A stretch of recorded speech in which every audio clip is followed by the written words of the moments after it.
Support for this show, Politics Done Right, comes from politicsdoneright.com, publishers of How to Make America Utopia, Take Away the Economy from Those Who Rigged It, As I See It, Class Warfare, The Only Resort to Right-Wing Doom, It's Worth It, How to Talk to Your Right-Wing Relatives, Friends, and Neighbors, and other books written by Egberto, Willies.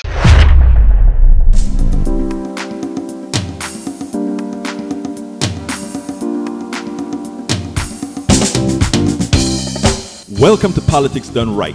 I am your host, Egberto Willies. This is a progressive program that will take the mystery out of politics. This is the program that will encourage you to make sure government becomes we the people. Whether you are liberal, progressive, conservative, or otherwise, you get to air your point of view. We are an independent media outlet that, unlike mainstream media beholden to corporations, we only owe allegiance to you. Remember, you can also send me a tweet at EGBERTOWILLIES. That is at Egberto Willies. Let us engage. It is Politics Done Right. Welcome to another edition of Politics Done Right. As you know, we like to do local stories as well as national and international stories. Today we have a special one because there is a great group in this city, the Houston Peace and Justice Center, that has a peace camp every single year. And today we're honored to have Angel Ramirez, who is the director of the Houston Peace and Justice Center Peace Camp. He's also an educator, born and raised in Houston.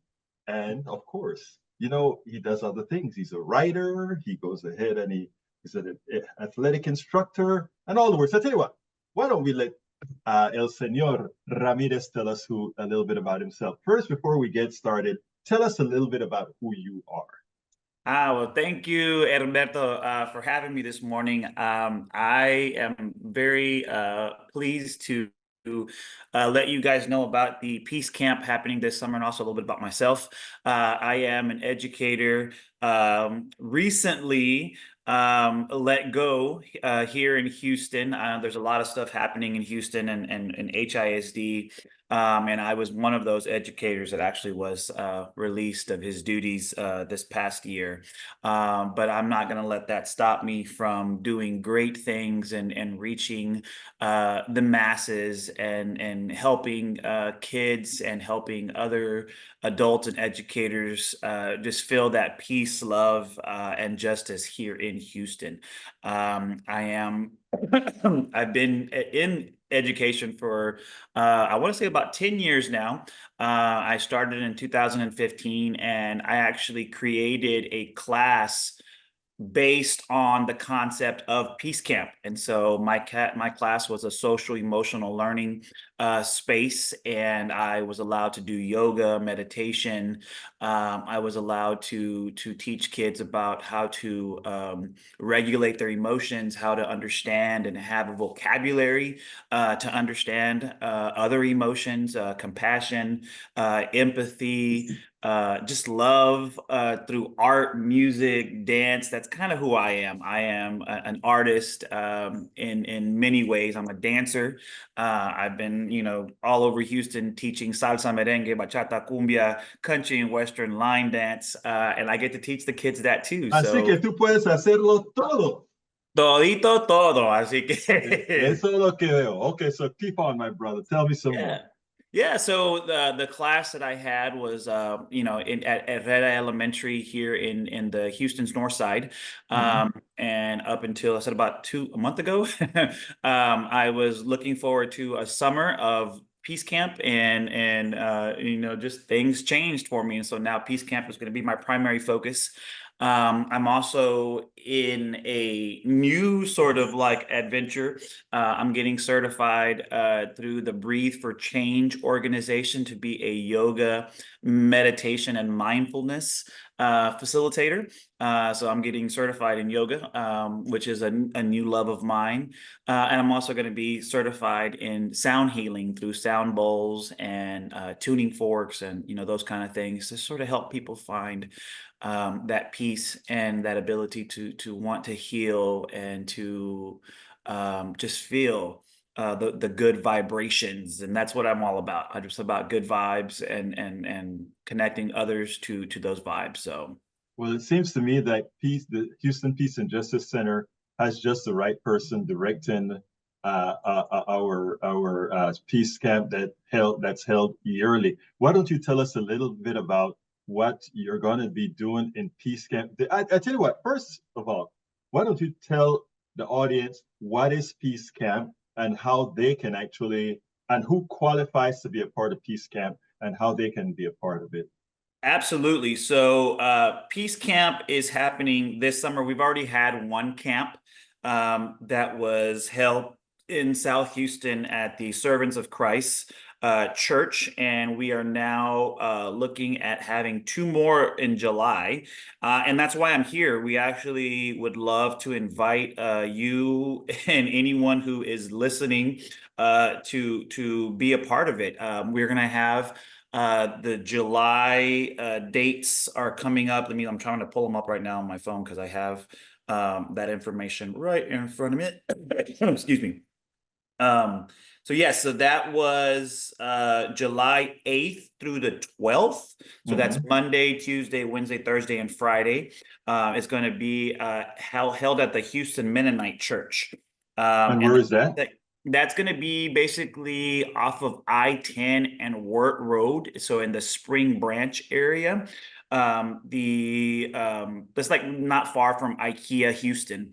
Right. And so in that little area of town, we're going to be hosting the two peace camps that we have left this summer. And then the second peace camp is going to be July. Let me make sure I get the dates right because I'm just waking up. So good morning to everybody.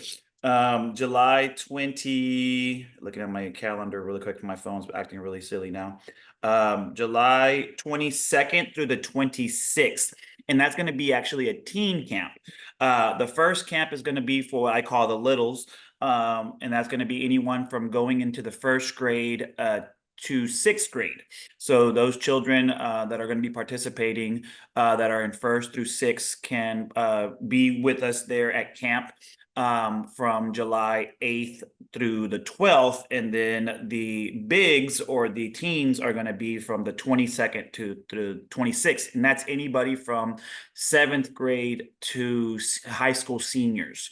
And we're trying to just sort of like offer an experience that's going to be age appropriate and give the kids, the things that they're interested in, and still giving them a space where they can have fun and do like summer type things. It's a summer camp. It's not a sleepover camp.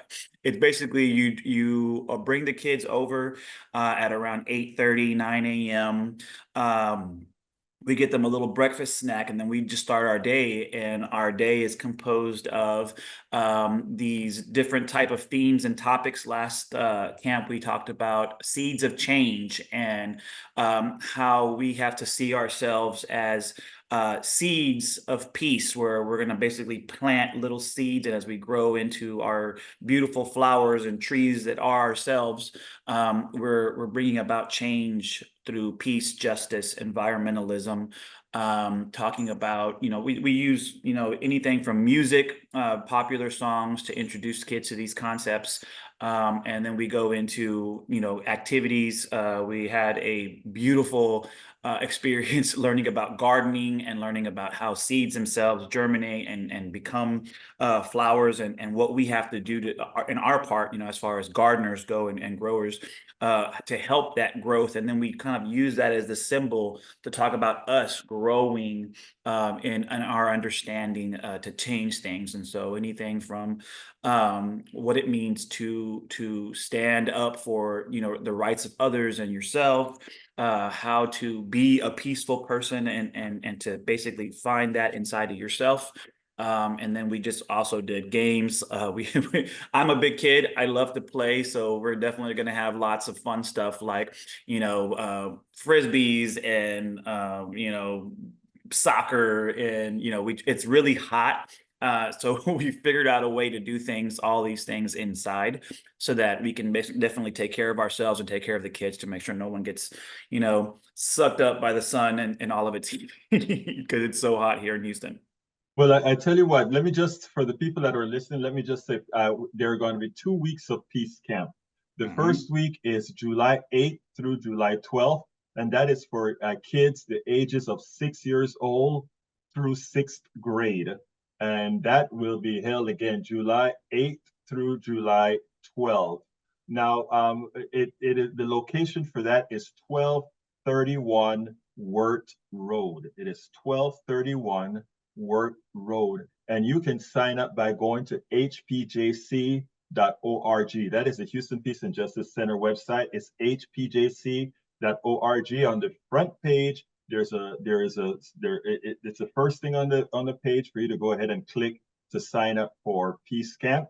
The other one that El Señor Ramirez was talking about is July 22nd through July 26th, and that covers grade 7th through 12th, and it's at the same location, 1231 Wirt Road. As you can hear from Angel right now, it's going to be a fun time for both the kiddos and the older kiddos. So let's go ahead and make sure that we sign up by going to hpjc.org. Go ahead, Senor Ramirez. Yeah, and another thing that we definitely want to push is that there are plenty of spaces available, and more than anything, there are scholarships available. So if there are kids at home doing nothing, sitting on their phones, or sleeping or watching TV, why not basically give them a chance to explore these beautiful concepts through, educational type things that can help sort of nourish that part of the brain that is needing so much sort of connection. And so the scholarships are available through the Houston Peace and Justice Center. And if you apply basically for either one, the July 8th or the July 22nd camp, you can get a full, ride scholarship, to be able to attend these camps. And all we ask is that you just kind of, pack a lunch for them, but we provide them with snacks and just pick them up at 3 o'clock and drop them off at 9 a.m. And we'll take care of the rest. And so it's really just a beautiful space, and we have a nurse on hand to always make sure that the kids are safe. The two fellow educators are going to be helping assist with the activities, with the music, with the art projects. And we have just again the experience of wanting to connect to these concepts of inclusion, equality, conflict resolution. We talk about lots of different type of topics and things that are going to be coming up, but most of all we do it through music, arts, crafts, meditation. I'm getting to do a lot of that with them. So we're yoga, we're going to be doing a daily yoga, and then of course we're going to be dancing, because that's what I do. I dance. And so the kids get to learn firsthand how to, just to love, and to express themselves through music and dance and movement. Well, look, Angel Ramirez, I want to thank you for being here again. I want to remind everybody that for kids ages 6 through sixth grade, it is between July 8th and 12th. It's those 5 days. Sign up at hpjc.org. The location is going to be 1231 Wirt Road. All the information will be there at the HPJC website. And if your kids are between 7th grade and 12th grade, it will be July 22nd through July 26th. What better way to have your kid have a learning experience for 5 days at a peace camp, one run by El Director Angel Ramirez. So I tell you folks, please go ahead, go to hpjc.org and sign up. Give me a quick closer, Angel. A quick what? A quick closer. Oh yeah, absolutely. So again, we would love to see, the kids, and also just that free scholarship. So you don't have to worry about price wise, just being able to to bring them over to us, and we'll take care of the rest. And so we want to plant these seeds of change and create a space in Houston for these very important things, and that is peace, justice, love, and so much more. So please join us this summer. Angel Ramirez, director of the Houston Peace and Justice Center Peace Camp. Thank you so kindly for having been on Politics Done Right. Thank you. Gracias a ustedes. Y'all have a great day. Muchísimas gracias, hermano.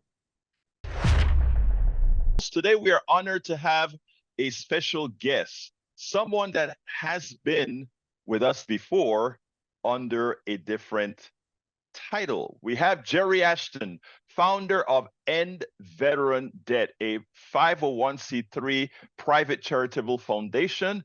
He's going to be with us. He's a former Navy veteran. Jerry was also co-founder of RIP, Rest in Peace Medical Debt. That was also a 501c3 that cleared over $12 billion in debt, in medical debt. So this guy knows what he's doing. So again, welcome, my brother from another mother. Good day to you, Mr. Jerry Ashton. How are you doing today? I'm just ducky, Egberto, and yeah. I can't read my R's, so don't ask me to do that.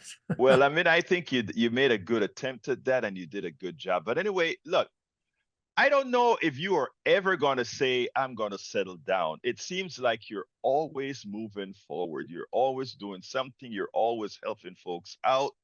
That seemed to be your nature. Tell me a little bit about your new project. And I don't know how new it is, but End Veteran Debt. We are in a society where we ask a lot of people to sacrifice. They sacrifice to keep our country one of the most powerful, if not the most powerful country in the world. Yet when it's time to take care of the ones who pretty much ensure our safety, etc., we're not too kind with them. Why don't you tell me about your new project? Well, thank you for asking, and thank you, audience, for listening to this magnificent podcaster and fellow human being, Egberto Willies. Yes, there is something new and bigger.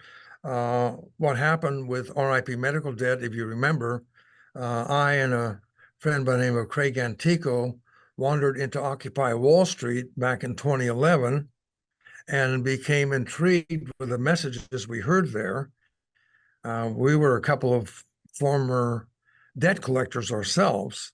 And when we listened to the complaints, all the wrongs that need to be righted, there was one that we were particularly suited to do something about, and that was medical debt. We know how to collect medical debt. We just didn't realize what a scourge it was and the harm it was doing to America. So we decided to switch gears, re-engineer ourselves, and begin the process of eliminating medical debt. And it was just a wild idea 10 years ago, not much of a chance for success. Nobody talked about medical debt back in 2014, but today you can't open a newspaper without reading about it.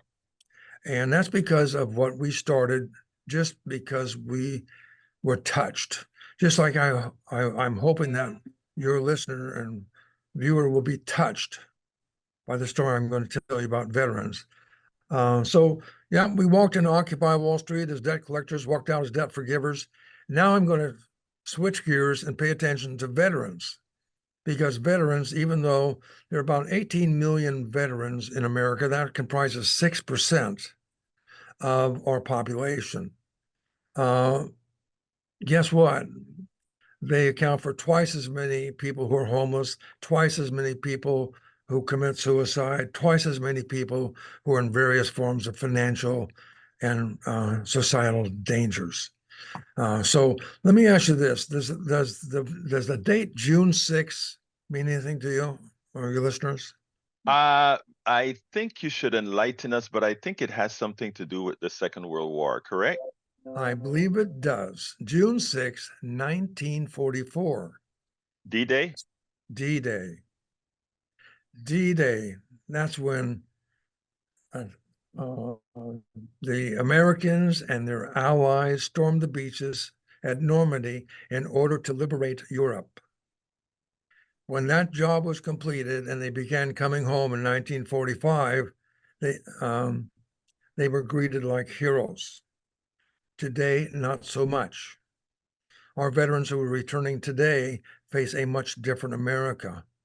So I'm not going into the seemingly endless statistics of how they're affected. But we're here to change that. We're going to change the story, just like we changed the story on medical debt. So we're taking June 6th seriously, and we launched Operation Debt Day. It's no longer D-Day, it's Debt Day. And between June 6th, 2024, going forward to June 5, 2025, we are going to set about to raise enough money to abolish $80 million worth of veteran debt. Did you say 80 billion as in a B? Yeah, and million as in M. Oh, okay. That's what I hoped you had said. Yes. Okay, go ahead. Yeah. And by the way, it's not just medical debt. We're taking a look at any debt that encumbers or harms a veteran. You're talking about predatory debt, like payday loans, car title notes, scam educational systems, schools. We're talking about debt of necessity, like putting tires on the car so you can get to work. We're going to locate that debt and we're going to get rid of it. That's our job.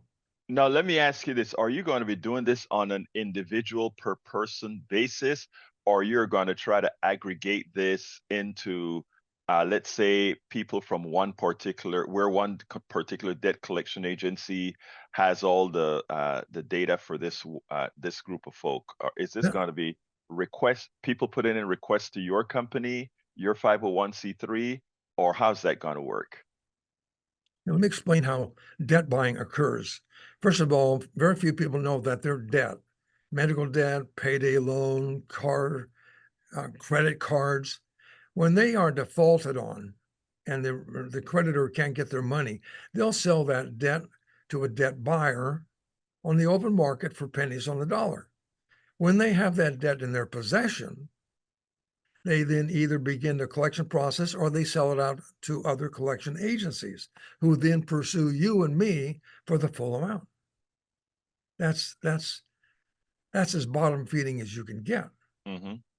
So what we do is we're going to go to the same debt market, but instead of concentrating on medical debt, we're going to concentrate on that debt of necessity and predatory debt.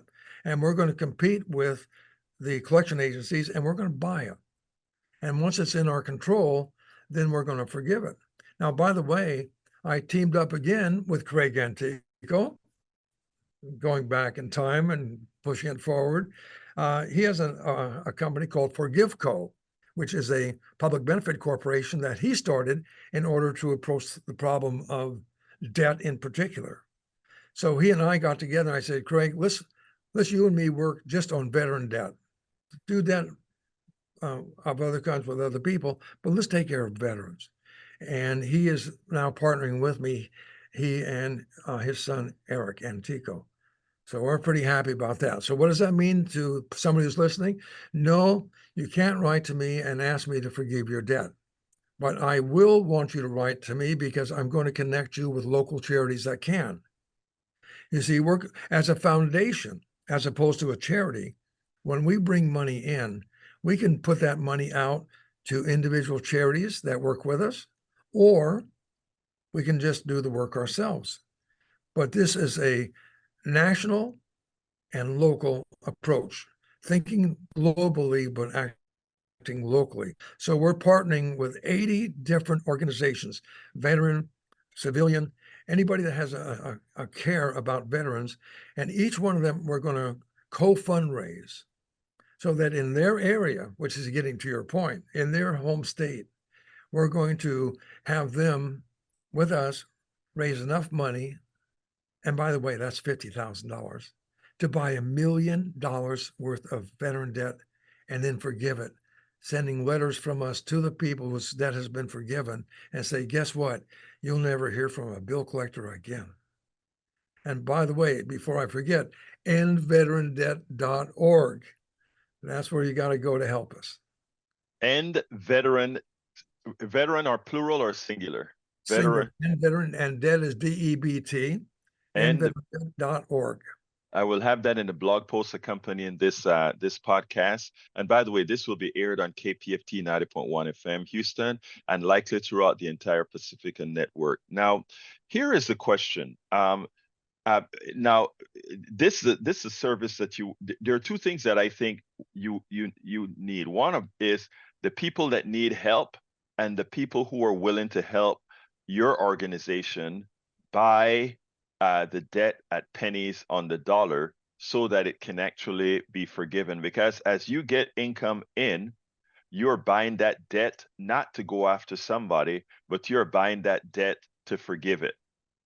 And now, are people specifically going to, let me, I guess I better ask it this way. You're going to randomly buy debt, and for the people who are forgiven, send them out a letter. Is that correct? That is correct. And so there are two people I'm reaching out to by way of your show. Number one, the veteran who needs that help, because we want to know about it. We want to see what we can do for you locally. And number two, any organization, faith-based community, business, if you want to partner with us so we can co-fundraise to take care of that debt, we'd love to have you to be one of 80 organizations, as each of the 80 organizations will abolish $1 million for the medical debt, symbolically $1 million for each year that has passed since June 6, 1944, where 4,000 Americans and allies lost their lives on just that one day. That is exceptional. And how is it working thus far? Well, you're talking to the Jerry Ashton of 10 years ago. We're just starting this. Right. But I do have a track record, and I have a great team working with me, and already people who are lining up to partner. And I want to point out another interesting thing. I'm using my background as a former Navy journalist to put together a media room so that when we're doing the work that we're doing, we're going to get stories out about how we're helping people in Austin or Dallas or Washington, D.C. or the Northwest. So we're going to have local stories written because we want people who are doing good to be known. And we believe in impact awareness. And what greater impact is there than to be able to help your fellow man and woman who are veterans who signed a blank check one time that said, I'm willing for America to cash this check up to and including my life. And when they come home, they can't even get that. They can't get anything in the way of a check cash except payday loan. So that's just too wrong. Now, there's another aspect to this, and I'm not sure exactly how it works. I think in reading some of your literature, I think one of the services you're actually attempting to offer or what, is that after this debt is forgiven, that the person's credit history is cleared or made whole. Is that a part of it as well? Would you restate that? Yeah, in other words, one thing is paying a debt off, but then there's a history of that debt in the person's credit record. Are you also doing anything about that? Yes, we're making sure that in the cases where we find a debt mark, that we're going to be taking that off. But here's another important thing. Education. We want to educate at our site, nveterandebt.org. We're going to have an educational system by way of making sure that veterans don't get caught in the trap. Financial literacy, right? Yes, very important. So what we're doing is number one, we're making people aware. And we know that there's some people who say, that's wrong and that needs to be righted. So they're touched. And when somebody's aware and touched, they want to know more. What's this all about? Is this a scam? People actually ask me about that when I started RIP Medical Debt. How can you make any money? You don't make any money. That's why it's called a charity. So they want to get educated. How can veterans defend themselves from these bottom feeders? the people that will take advantage of them. And if they do they have an ally, groups of people who know what they're talking about, subject matter experts who will step up and say, you need to do this and this and this. Now, there are a lot of local organizations, and particularly the DAV, that does a great job of working with veterans. Lots, if you Google veteran charities, you'll see them by the thousands. My question would be, why should there be a charity to begin with? You know, if anything, our organization would like to work ourselves out of business. We'd like to imagine a world in which veterans are considered a test case of how to run things right. I'm talking about everything from the VA, which does some things absolutely wonderful, and in other cases, they have actually harmed the veteran that they're working with. People need to understand that. They need to change that. And the only way that things change in the powers that be is that if enough citizens get, shall we say, annoyed, is that strong enough for you? I think actually annoyed and engaged. And exactly right, exactly. And do something about it. At the simplest end of it, make a donation. We'll put it to good use. The second way is to become what we call a plank owner. Are you familiar with that term, Egberto? No, I'm not. In naval lore, that meant any enlisted person or officer who came on board a ship while it was being commissioned would be called plank owners. Ah. It was an honorarium. To become a plank owner with us, $500. But think of the fact what that $500 will do, multiplied by, well, several thousand. Every nickel is $1. So right. dollars worth.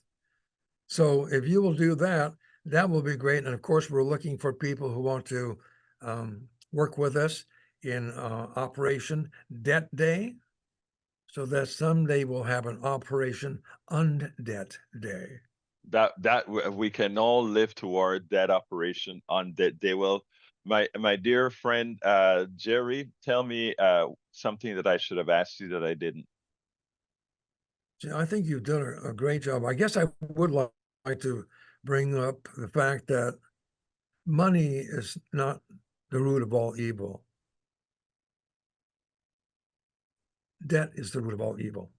And when we allow people to slip into debt and then not give them a helping hand, have you ever heard of the term social determinants? Oh, yeah.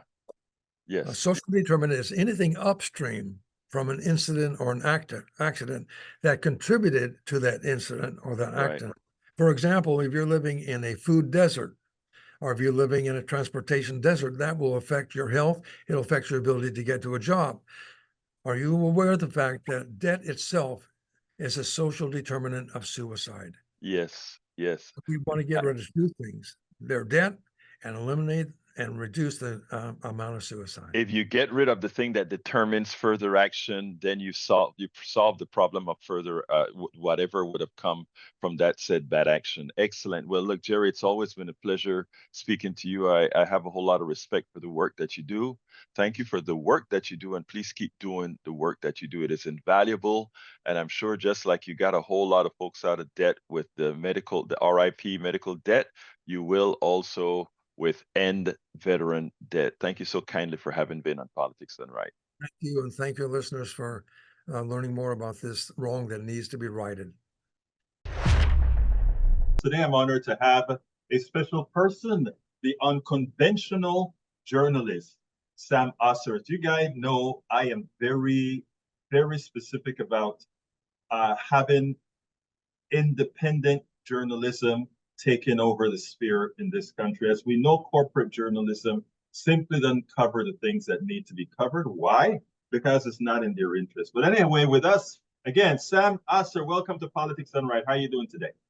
I'm doing really well. Thank you, Egberto. Well, look, let me tell you, when I heard from you and heard that you were embarking on a new project with regards to empowering the community or letting the community know that they are empowered to do what I kind of refer to as citizens journalism. Why don't you tell me a little bit about some of the plans that you, along with other organizations, are talking about. Right, for sure. Thanks again for having me on. So I've been doing journalism now as my activism for about 6, 7 years. And it's getting to the point where I've realized like it's time to teach people how to report in their own communities. And the reason being is because, the news is not reflecting what community wants or needs to see. And people in their own community, they know when their streets flood. They know when they're working or trying to deal with Houston City Council to bring attention to the flooding. They know what's going on. So this effort, it's a workshop, and I'll be doing it with the Climate Justice Museum at the Post. And this workshop is just to help people tell their own stories. Like, we have everything we need to tell our own stories. We have so many free tools. Like you and I, we engage in a lot of digital things online, and it's accessible to everybody. So people in their own community should really start stepping up and reporting on what's happening in their communities, I think. Now, Sam, one of the reasons you sent me a narrative here, some points that I'd like you to articulate on. Why is it that individual citizens now have to do this? There are reasons. What are the reasons? Yeah, so reason number one is news deserts and news layoffs. So in January 2024 alone, there were over 500 layoffs in the journalism industry. There are currently, what did I say? It was like 65,000 journalists in the nation. And that sounds like a lot, but that's one journalist for every 5,000 people. And so that's, one person for a city, basically. And the news deserts are becoming more and more of a thing as news layoffs happen. I encourage anybody listening, please Google news deserts, and you will see that a lot of the South, the southern part of the US, Alabama, Louisiana, Florida, parts of Texas, Mississippi, it's a news desert. There's a news desert an hour away from Washington, D.C. Washington, D.C. is the capital of our country. And about an hour or so away from the capital, there's a county that does not have adequate access to news. So these are some of the disparities that we're seeing. And people who are journalists, they're going to go where there are jobs. They're going to go to where there is money, right? So a person went to school, they studied journalism, they need to put a roof over their head, they need to put food on their plate. If they want to be in the journalism, where are they going to go? They're going to go to states that have news publications that can pay their mortgage, their rent, pay for food. They're not going to go to the South where there aren't a lot of news opportunities. So that's one reason. You know what is interesting before you finish there, Sam? Yeah. Because as you know, I put everything through a politics frame or prism, if you will. And when you said that, all I could think about, you just named Mississippi, Alabama, parts of Texas, right an hour outside of Washington, D.C. And all I could think of is that those are the people nobody listens to or anybody knows about. And henceforth, it creates a vacuum where political interests can go into and mislead these people into doing things that vote against their own interests. So as you were telling me about this, these news deserts, I just pulled up the map from your link tree, and folks, everybody should visit linktree.ee/unconventional journalist. That is Sam's link tree. Linktr.ee at, all right, let's back up. It's linktr.ee/unconventional journalist. And put that into your thing if you get a chance. She does a whole lot of good work. And I ran across this article at her link tree, which comes from the Hussman School of Journalism and Media from the University of North Carolina. that shows these news deserts. And you know, when you said that, Sam, a bell just went off. Oh my God, that is why so much of our population is actually so ill-informed. Right. Because again, who fills that vacuum? And you are telling people, or I think what you're saying, and tell me if I'm correct, your workshop will actually help citizens fill that gap that otherwise would go filled with who knows what. Exactly. No, that's exactly it. And what's really interesting about the news desert map, so in the workshop too, I have a news desert map with a food desert map and also a gerrymandering map. So the states and the counties and the people that are experiencing lack of food access and active gerrymandering are the same people who don't have quality access to news. Isn't Wow, that crazy? it's what a correlation, right? Yeah, if you overlay these maps on top of each other, you see that like they are actively experiencing the brunt of systemic oppression, and there's nobody there to report on it. There you go. And that's why so many can be fooled into believe some of these oppressions aren't in fact systemic. Exactly.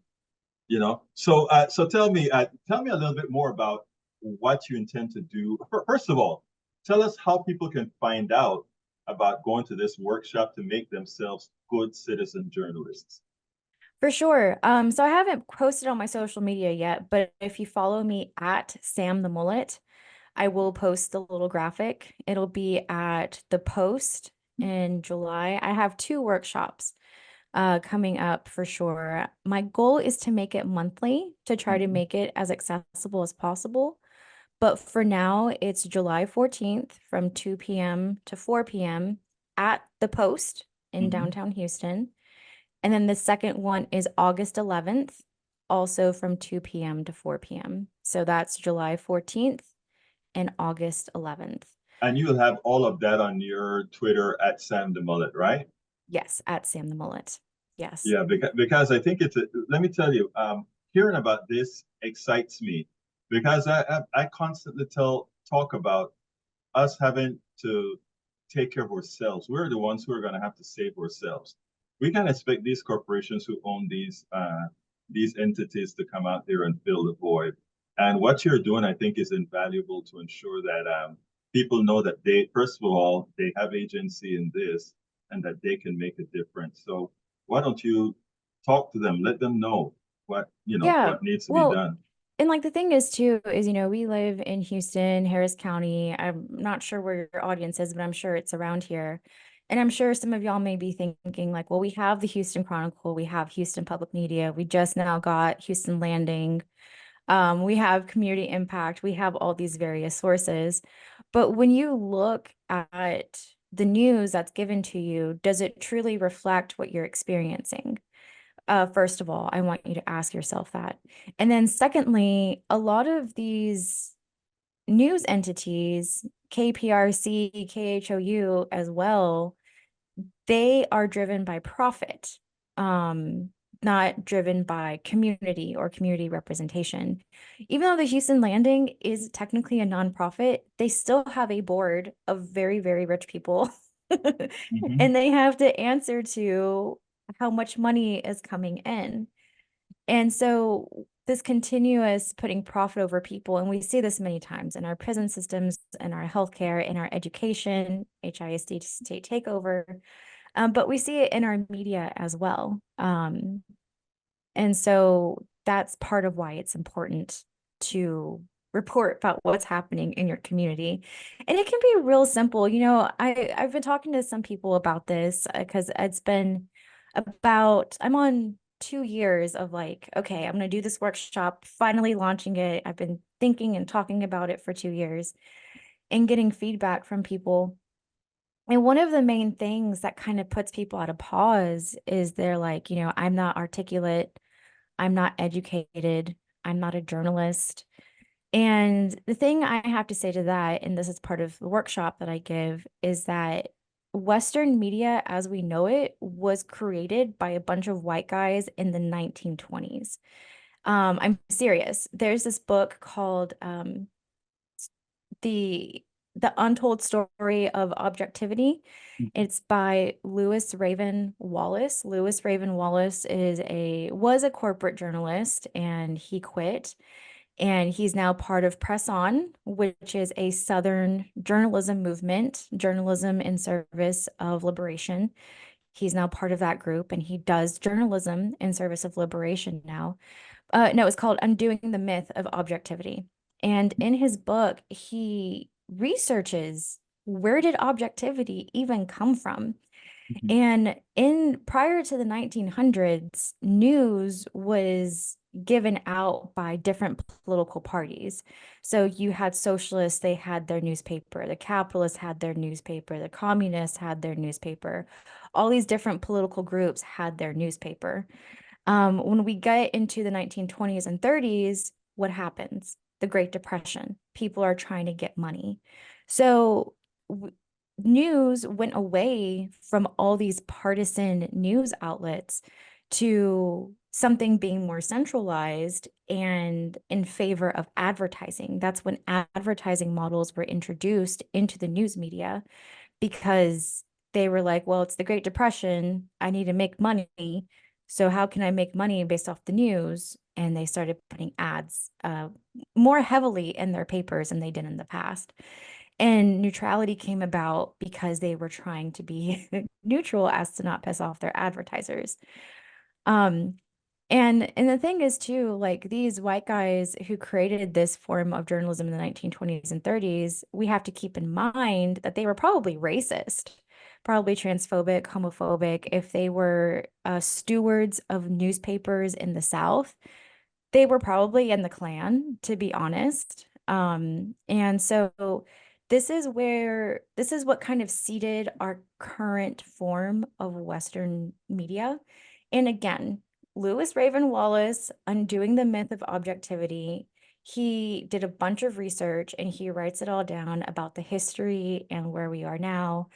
And so if you feel like you're not articulate, you feel like you don't have the journalism chops, whatever, please just be reminded that Western media as we know it was created like 100 or so years ago, and it does not accommodate the current needs of our communities because it was never made for us. I think that is so essential what you just said with respect to, and even the title of the book is insightful, objectivity. What is in fact objectivity? Because when you talk about certain neighborhoods and whatever rags we have in Houston or elsewhere, how much of the community do they really cover? How often do they go to the civic clubs, or how often are they on the streets of these communities, or simply dependent on what their view is of community instead of what community view is of that community?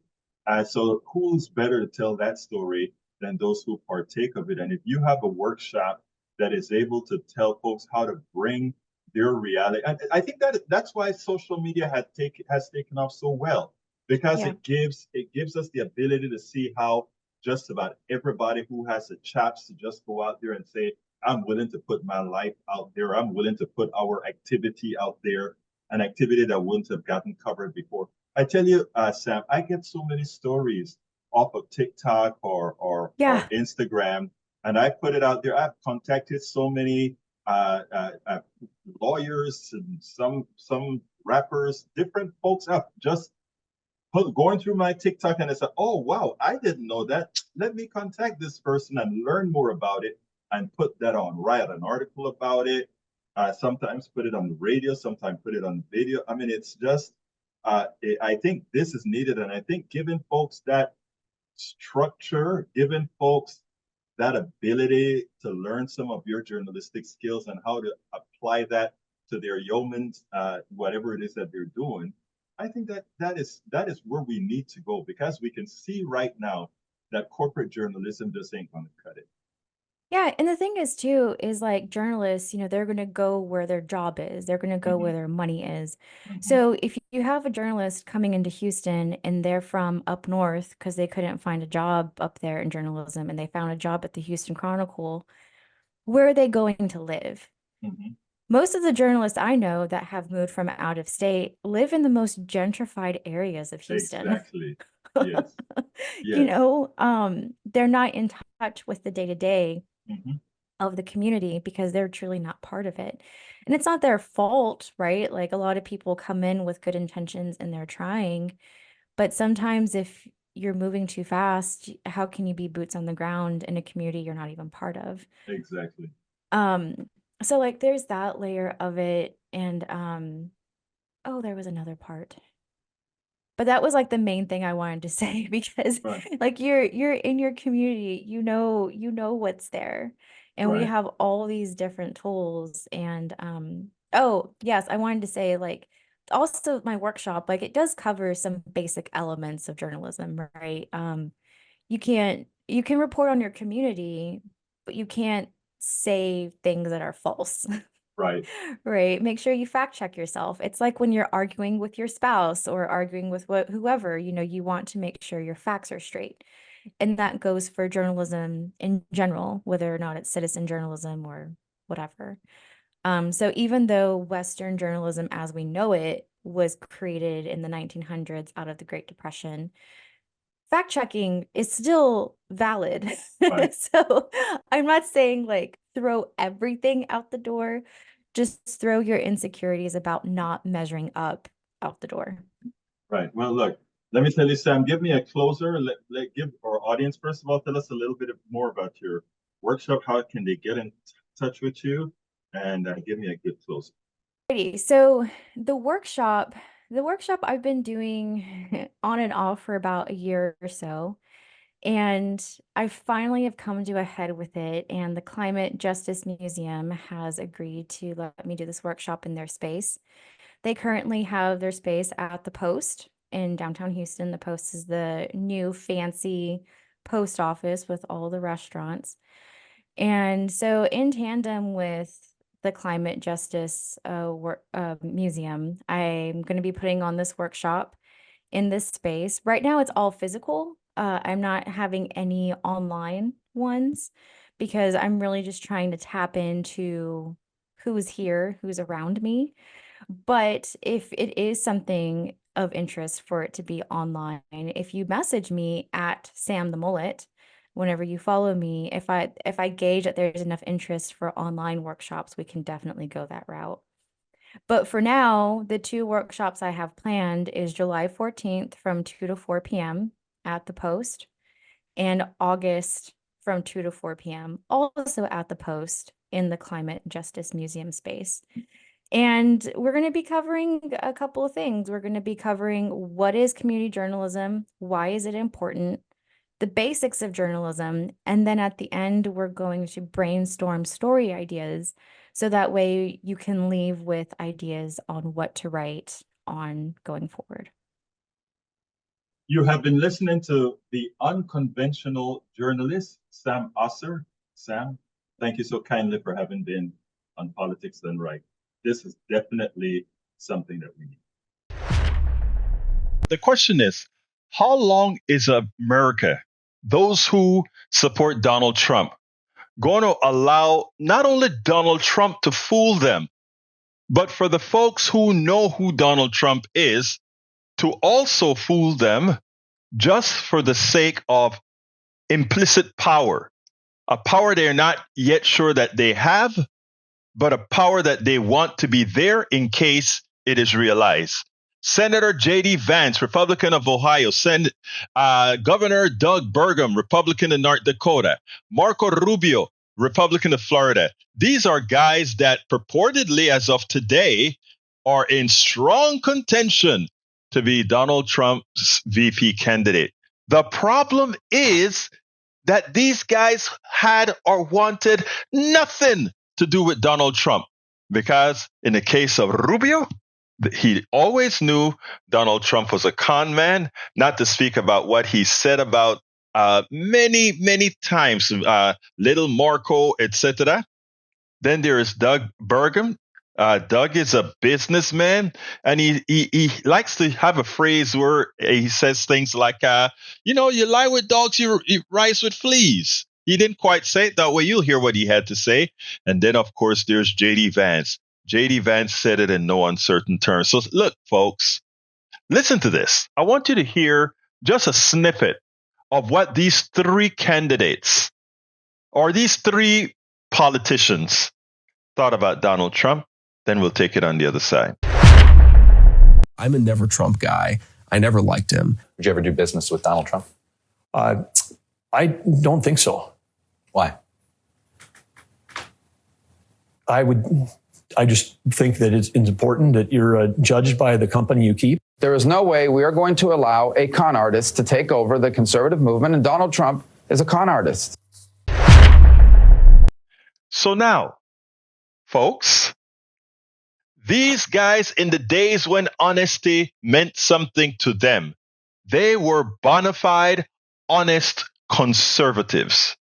And what they did is they said exactly what they felt about Donald Trump, what Donald Trump would do to the party, and how dangerous Donald Trump is. But for their own personal benefit, they decided to forget about country, forget about what is right, and to support Donald Trump. How can you even then vote these guys into the offices they currently have? Or for that matter, the vice presidency.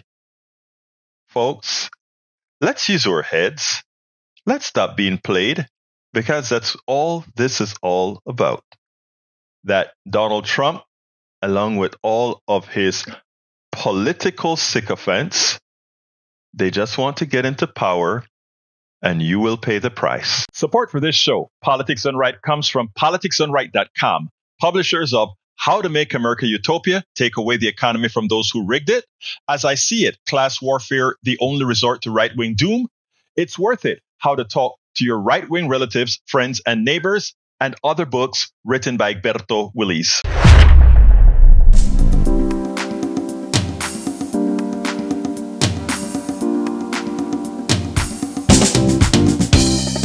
Welcome to Politics Done Right. I am your host, Egberto Willies. This is a progressive program that will take the mystery out of politics. This is the program that will encourage you to make sure government becomes we the people. Whether you are liberal, progressive, conservative, or otherwise, you get to air your point of view.